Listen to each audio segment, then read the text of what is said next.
इस समय का सबसे कड़वा सत्य है वर्तमान काल का कि हमारे जो निजी लोग हैं वो हमारे स्वभाव को खराब करें, कपालभाति करते रहते हैं। हमारे निजी जो लोग हैं वही हमारे स्वभाव को खराब कर रहे हैं, और कितना खराब कर रहे हैं इसकी कोई सीमा नहीं है, क्योंकि हम समझते हैं कि हमारी संगत अच्छी है। अब जैसे इसने जो लाइनें दी ना कि जी संगत करो रे निर्मल संतरी, तो यहाँ जो एक एक शब्द है वो बड़ा साफ सुथरा है। संगत, फिर बाद में आता है निर्मल। निर्मल शब्द जो लग जाता है तो इसका मतलब है कि सामने वाले में कोई मलिनता नहीं है। निर्मल, जिसमें कोई मलिनता ना हो वो निर्मल हुआ, वो शुद्ध हुआ, वो साफ हुआ। और मलिनता हम सब में काम की, क्रोध की, वासनाओं की, लालच की, घृणा की, द्वेष की, ईर्ष्या की, ये है ही है, सब में है। और इनके वशीभूत होकर के ही हम ज़्यादातर फैसले लेते हैं, फिर वो चाहे परिवार का फैसला हो, चाहे वो आपके व्यापार का फैसला हो, चाहे घर के रहने का फैसला हो, चाहे बाहर जाने का फैसला हो, चाहे शादी विवाह के फैसले हों, चाहे पढ़ाई लिखाई के फैसले हो, सारे के सारे हम फैसले कहीं न कहीं मलिनतावश लेते हैं। तो हमारे जो सलाहकार होते हैं वो सलाहकार हमारे जीवन का बर्बादी करने में अच्छा खासा योगदान देते हैं। अच्छा, पता और नहीं चलता, आपको जीवन बर्बाद हो जाएगा, लास्ट में ये देखोगे मेरे पास तो रहा तो कुछ नहीं है। धन होना कोई बड़ी बात नहीं है, किसी के पास में धन हो गया, किसी के पास में तन हो गया, किसी के पास में मन हो गया, तो ये कोई बड़ी बातें नहीं है। एक सुंदर सी लाइफ जो चाहिए वो लाइफ लगभग लोगों को नहीं मिल पाती। हम सब यूं घोड़ों की तरह दौड़ते जा रहे हैं, और घोड़ों से भी ज़्यादा शब्द कड़वा लगा देना चाहिए, गधों की तरह दौड़ते हैं, जिसकी कीमत और नहीं लग पाती है सही ढंग से। अर्थात हम इतनी मेहनत करते हैं, इतनी हार्ड जॉब करते हैं, और सलाह उनसे लेते हैं। जैसे इन्वेस्टमेंट करने की सलाह लेनी होगी तो पूछेंगे। ज़्यादातर लोग अपने करीबी कौन होते हैं, तो महिलाओं के ज़्यादातर अपने घर के रिश्तेदार होंगे, और पुरुष के अपने घर के रिश्तेदार होंगे, दोनों पूछेंगे। अब ज़्यादातर मामलों में वो चाहे बुद्धिमान हो चाहे नहीं हो, उसमें ज्ञान हो चाहे नहीं हो, लेकिन उसने कह दी वो बात मान ली। महिलाओं के बहुत सारे छोटे छोटे सामान खरीदने की जहाँ तक बात होती है तो आसपास की महिलाएं उसकी मित्र होती हैं, और वही उनसे सलाह ले लेंगी, ये ले लें क्या, ये खरीद लें क्या, ये पहन लें क्या, ये कर लें क्या, और वो उसको चाहे उल्टी दे दे चाहे सीधी सलाह दे दे। ये आप बात मानेंगे नहीं, यहाँ पर आने वाले मात्र कोई 10% महिला या पुरुषों को मैंने पाया कि उनकी बुद्धि भी ठीक है, ज्ञान भी ठीक है, और वो कर्म से भी ठीक है, तीनों। ये रियल है प्रवीण जी, मैं बड़ा इन चीज़ों को ऑब्जर्व करता हूँ। मात्र 10% पाएंगे, 90% महिलाओं और पुरुषों को ज्ञान ही नहीं कि ना तो गृहस्थी का और ना ही उन्हें काम धंधे का। अच्छा, फिर भी उनके काम चल रहे हैं, ऐसा नहीं उनके पास पैसा नहीं है, पैसा भी है, उनके पास में रिश्ते नाते भी हैं, लेकिन बुद्धि नाम की चीज़ ही नहीं है उनमें, जड़ बुद्धिता है। अब होता क्या है कि एक आधा कोई उनमें से धर्मार्थ होता है, या किसी के पुराने प्रारब्ध होते अच्छे, उसकी वजह से परिवार पूरा ठीक चलता रहता है, वो उसकी वजह से चलता है, उसको पता नहीं कि ये खा किसका रहे हैं। कई बात होता है ना, किसी की बेटी के कारण, किसी के बेटे के कारण, किसी पिता के कारण, किसी माता के कारण, किसी के कारण से कोई बहू आ गई, तो अपने कहते हैं ना कि जी ये आई तब से हमारे घर में बड़ा ठीक हो गया, ये आई तब से हमारे घर में ख़राब हो गया, ये लड़का हुआ तब से अच्छा हो गया, ये लड़की हुई तब से अच्छा हो गया, ये ऐसा कुछ कहते हैं। तो ये बड़ी बात है ये कि ज़्यादातर लोगों को ये ज्ञान नहीं, और ये भ्रम भी बड़ा ज़बरदस्त है, उसको लगता है ज्ञान बहुत है। बड़े बड़े लोग मैं देखता हूँ यहाँ पर 60-60 साल के लोग भी आते हैं, 70 साल वाले भी हैं, 20-30 वालों की तो चलो ठीक है, बात ये अलग। अच्छा, 30 साल की लड़कियाँ, 35 साल की लड़कियाँ यहाँ पर शादीशुदा आते हैं, ज्ञान है ही नहीं, गृहस्थी वहाँ बिगड़ जाती, वहाँ जहाँ ससुराल जाते हैं वहाँ गृहस्थियाँ बिगड़ जाती है सारी की सारी उनकी। अच्छा, वो दोषारोपण उन सामने वालों पर करते रहते हैं, अपने वाला सामान ही खराब है, उस पर दिमाग ही नहीं लगाते कि ये कितनी मूर्ख इसका स्वभाव है, कितना जड़ बुद्धि स्वभाव है। अच्छा, उसके होने में उसका योगदान नहीं है, इसमें भी कोई, मैं एलिगेट नहीं करता किसी को कि किसी महिला का, किसी पुरुष का, किसी बुजुर्ग का, किसी जवान का, उसका स्वभाव होने में उसका योगदान नहीं है, क्योंकि ये तो प्रारब्ध से मिला हुआ शरीर है। ठीक है, उसको ठीक गुरु नहीं मिले, या हो सकता है थोड़ी पॉलिश नहीं लगी, पॉलिश लग जाती तो चमक जाती, लेकिन लोहा तो पॉलिश कितनी मार लो, सोनी लोहे पे कितनी पॉलिश मार लो, सोना बन सकता है, संभावना है नहीं। अगर खर बुद्धि किसी की होगी, जड़ बुद्धि किसी की होगी, उसमें आप चाहे जितनी उसको पढ़ाई करा लो, चाहे जितनी डिग्रियां दिला लो, चाहे जितना कुछ भी कर लो, लेकिन उसके ऊपर ज़्यादा कोई असर नहीं हो सकता। हाँ, थोड़ी सी चमक आ जाती है, जैसे लोहे को थोड़ा रगड़म पट्टी करोगे तो थोड़ी देर के लिए यूँ सफ़ेद सा चमक जाता है, लेकिन बाद में थोड़ी देर बाद में वो वापस जंग लग करके वैसे। और जो निरा सोना होगा उसके जंग लगने की संभावना है, उसको तो हल्का सा यूँ कपड़ा या सर्फ लगाकर धोते ही सोना चमक मारने लग जाएगा, वापस अपनी जगह पर आ जाएगा। अर्थात स्वभाव जड़ और स्वभाव में जो है बुद्धि का होना या जड़ बुद्धि होना या मंद बुद्धि होना या विवेकशील पुरुष होना या विवेकवान व्यक्ति होना, ये बहुत बड़ी बात है। और हमारे घरों में सब में ऐसा है। हम फिर उनके साथ माथाबोड़ी करते हैं, डिशुम करते रहते हैं, तेरे को अकल नहीं है, तेरे को पता नहीं है, तू ऐसे नहीं जानती, तू वैसा नहीं जानता।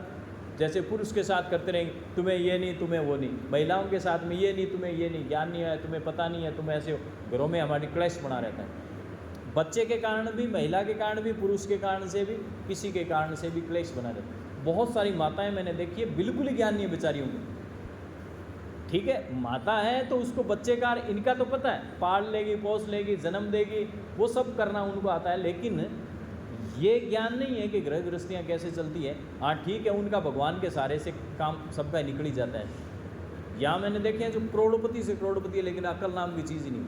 करोड़पति, अरबपति, करोड़पति भी देख लिए, अरबपति भी देखे हैं।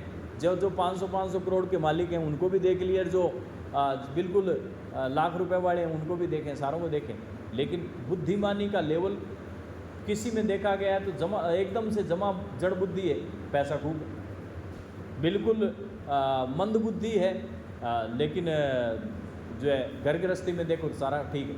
अब उनमें से चलता क्या है कि किसी न किसी का तकदीर, किसी न किसी का भाग्य काम कर रहा होता है। हो सकता है उसका भी खुद का भी कर रहा हो, लेकिन वो पारिवारिक दृष्टि से, सामाजिक दृष्टि से ज़्यादा फैसले सही नहीं ले पाते। और हम भी उनको, गधों को घोड़ा बनाना चालू कर देते हैं। कई बार हम ले आते हैं कुत्ते स्वभाव में, सारों का नाम लिया, यार तेरा तो कुत्ते जैसा स्वभाव है ना, बिल्ली जैसा स्वभाव, गाय जैसा स्वभाव, सुअर, ये शब्द हम पर्यायवाची शब्द इस्तेमाल करते हैं, अलग अलग लोगों को उपमा देते हैं। पहले वाले ज़्यादा देते हैं, आजकल तो बोल दो तो लफड़ा ज़्यादा हो जाए। उल्लू है, तेरे ज्ञान नहीं है, बिल्कुल गधे वर्गा आदमी, अल्लो, ये सब जो लगाते हैं इसका मतलब हुआ कि उसमें उस तरह की बुद्धि है। अर्थात मनुष्य की प्रकृतियाँ इसी प्रकार की होती है, किसी के कुत्ते की तरह होती है। कुत्ते की क्या नेचर है, तो ज़्यादातर कुत्ते झगड़ालू टाइप के होते हैं, तो बहुत सारे होंगे बिना बात के लठ बजा लेंगे 2 मिनट में, तो स्वभाव नेचर उसका है। कई होते हैं तो बगुला भक्त होते हैं, चुपचाप आंखें मूंद करके सब ठीक ठाक, ऊपर से टनाटन देखोगे और भीतर जो है देख रहा है कि मछली कौन सी कहाँ से हल्का से ही करे तो सब दिन से उठा लेता है उसको। बगुला भक्त सुने, बगुला भक्त ऐसे होते हैं, वो आँख मूंद करके यूँ एक टांग पे खड़ा होगा। बगुले का आपने अगर पानी में देखा होगा, एक टांग पर यूँ खड़ा रहेगा, आंखें होगी बंद और चोंच यूँ नीची, और उसकी अब देखो तो उसकी भक्ति देखो तो ऐसे लगे जैसे मेडिटेशन में है भगवान ही, लेकिन उसकी नज़र वहाँ पर है कि मछली कोई हल्की सी हरकत कर दे, सब मछली निकल देगा, 1 सेकंड में उठा लेगा। हमारे घरों में, हमारे परिवारों में, हमारे समाजों में, हमारे आसपास ऐसे लोग हैं जो मौके की नज़ाकत देखते हैं, पहले चुपचाप देखते रहेंगे, हाँ क्या चल रहा है, इनके गड़बड़ हुई नहीं अभी तक, जैसे ही गड़बड़ हुई तो फिर वो हथौड़ा लेकर के शटाक्षट अपना काम करा, पार बोल दी। ऐसे बहुत सारे गीध दृष्टि।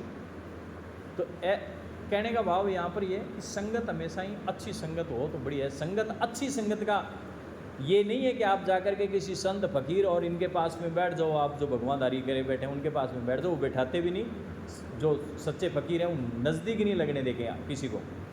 और जो संगत करनी है वो शुद्ध लोगों की, शुद्ध का सीधा सा तात्पर्य है वह जो स्वभाव से भी निर्मल है, जिसके वाणी में कटुता नहीं है, जिसकी कथनी और करनी में अंतर नहीं। कथनी और करनी में अगर अंतर आ रहा है, कहना कुछ करना कुछ, अगर कहीं पर भी आध्यात्मिकता नहीं है, सबसे बड़ा जो गुण होता है वो आध्यात्मिक गुण है। आध्यात्मिक दृष्टि से अगर किसी में मानवता नहीं है, किसी के अंदर मानव धर्म नहीं है, तो समझ लें कि ये संगत करने लायक नहीं है। मौके की सारी संगत कर ही लेते हैं, जैसे थोड़ा सा पैसा मेरे से आते हैं ना, कहीं हमारे हाथ पैर सब पूरा, लेकिन जैसे ही मौका उसका निकला, मौका निकलने के बाद पहचानते ही नहीं, यहाँ रोड पे खड़े होते हैं। और यहाँ जब वो आए थे तब वो आकर के यहाँ गुरु जी सब करके वो अपने आप को समर्पित करके यहाँ पर निकले, जब तक वो 2-4 महीने रहे। अब बाहर गुरुजी कई बार खड़े होते हैं, देखते हैं, हमारे ये थे शिष्य थे, वो शिष्य फ़ोन लगाए हुए कान इधर मुंह किए हुए निकलते हैं, सीधे जाते हैं। ठीक है, कोई बात नहीं, वो तो है। तो हमें तो पता है, तो हमारी प्रीत नहीं रहती है, हम किसी से लगाव रखते हैं, ना मोह, ना कहूँ से दोस्ती, ना कहूँ से बैर। कबीरा खड़ा बाजार में, सबकी मांगे खैर, तो सबकी खैर मांग लेनी चाहिए। तो संगत का पता चल जाता है आते ही। बहुत चाहे कितने भी आपके निजी हो जाएं, आपके रिश्तेदार हो जाएं, आपके जानकार हो जाएं, आपके मित्र हो जाएं, आपके दुख सुख में सारी जगह काम आने लग जाएं, लेकिन एक आता ही है, एक या दो होंगे जो आपके करीबी है। ऐसा ही है। कोई लिस्ट है क्या लंबी किसी के पास? 50-40 की लिस्ट है क्या किसी के पास मित्रों की, जिसको आप दुख में फ़ोन कर सकते है क्या किसी के पास? मुझे तो नहीं लगा, मेरे पास तो नहीं है, आपके पास होंगे तो हैं। हाँ भाई, कोरोना वाली याद कर लो, किसी भी दुख की घड़ी में आप 2 रुपये मांग कर देख लो, आप कोई तकलीफ़ में पीड़ा में है तो फ़ोन करके देख लो। जो ये कहे कि जी थोड़ा ठहरो, मैं अभी थोड़ा जाऊंगा ऑफिस जा करके, फिर वहाँ देख करके फिर वापस आऊँगा।